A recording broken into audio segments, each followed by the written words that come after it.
Throughout history, dominant political parties have shaped nations, defining eras and forging identities. But what happens when the tide turns? When the party that once symbolized liberation and hope finds itself grappling with a decline in power?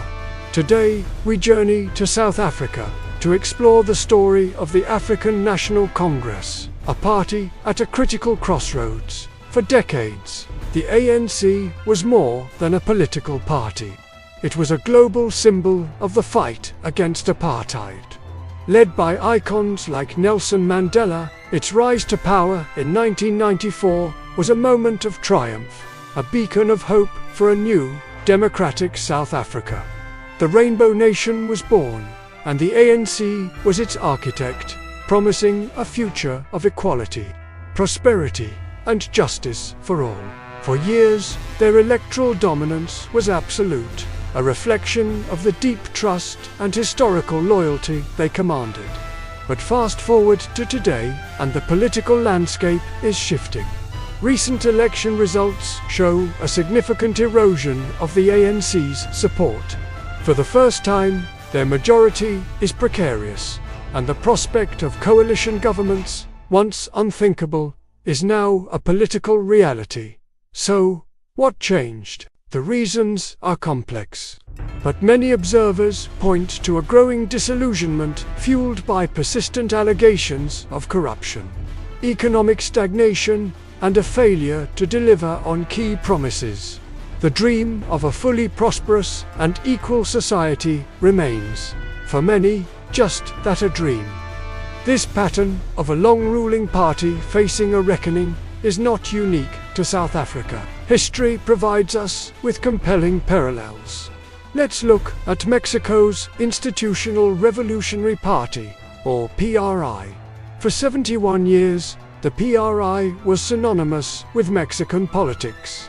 It maintained power through a complex system of patronage, control over state institutions, and what many described as a culture of systemic corruption. As public frustration grew over economic crises and a lack of transparency, the PRI's grip began to weaken.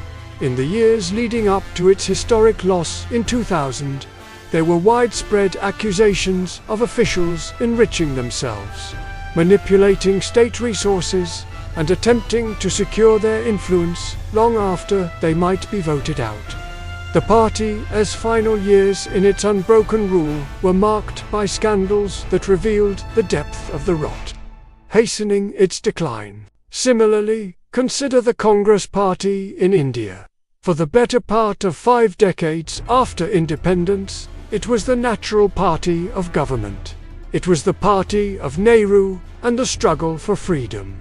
Yet, over time, it became plagued by accusations of cronyism and major corruption scandals.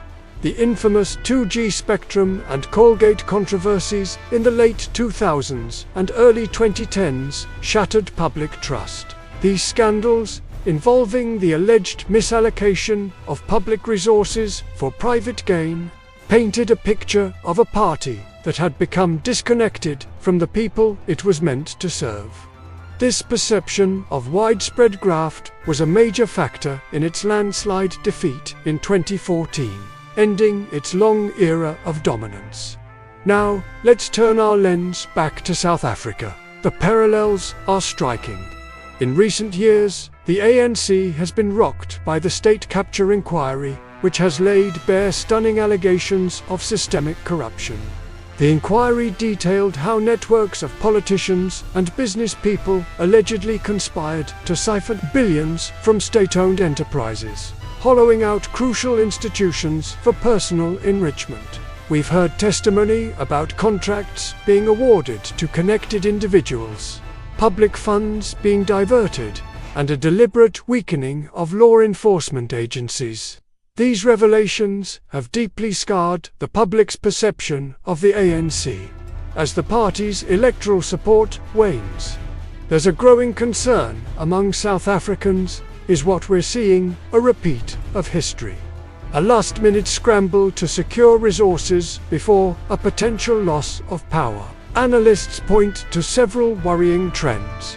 There are reports of rushed legislative changes, controversial appointments to key state positions, and the signing of long-term deals that could bind the hands of a future government.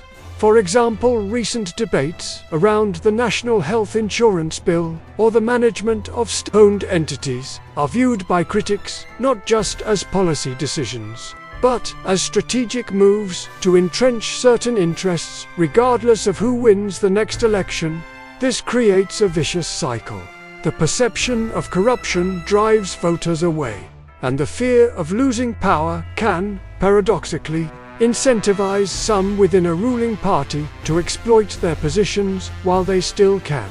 It's a critical moment for any democracy. The strength of a nation's institutions, its judiciary, its free press, and its civil society is tested like never before. These are the firewalls designed to prevent the wholesale capture of the state and ensure accountability. In South Africa, we see these institutions fighting back. Investigative journalists continue to expose wrongdoing. The courts are processing high-profile corruption cases, and citizens are more vocal than ever. The story of the ANC is a powerful lesson in the trajectory of liberation movements turned governing parties. The initial moral authority and popular mandate are immense, but the challenges of governance, the temptations of power, and the slow creep of complacency can corrode even the most storied organizations. Maintaining revolutionary zeal while managing the day-to-day business of a modern state is a monumental task. When a party stays in power for an extended period, the lines between the party and the state can blur, creating opportunities for the very corruption it once fought against. So, what does the future hold for South Africa? The country stands at a precipice. The upcoming elections are set to be the most consequential since 1994. Will the ANC manage to reform itself from within and regain the trust of the electorate? Or will South Africa enter a new era of multi-party coalitions, fundamentally reshaping its political destiny? The behavior of the ANC in this period of uncertainty will be crucial. Will it choose the path of accountability and a graceful acceptance of the democratic will, or will it echo the final, frantic chapters of other dominant parties in history? The fate of the Rainbow Nation hangs in the balance. The world watches, not with judgment, but with a keen interest in the resilience of one of Africa's most vibrant democracies. The choices made today will not only define the legacy of the ANC, but will also chart the course for South Africa's next chapter. Thank you for joining us on this deep dive. If you found this documentary insightful, please like, share, and subscribe for more content that explores the forces shaping our world.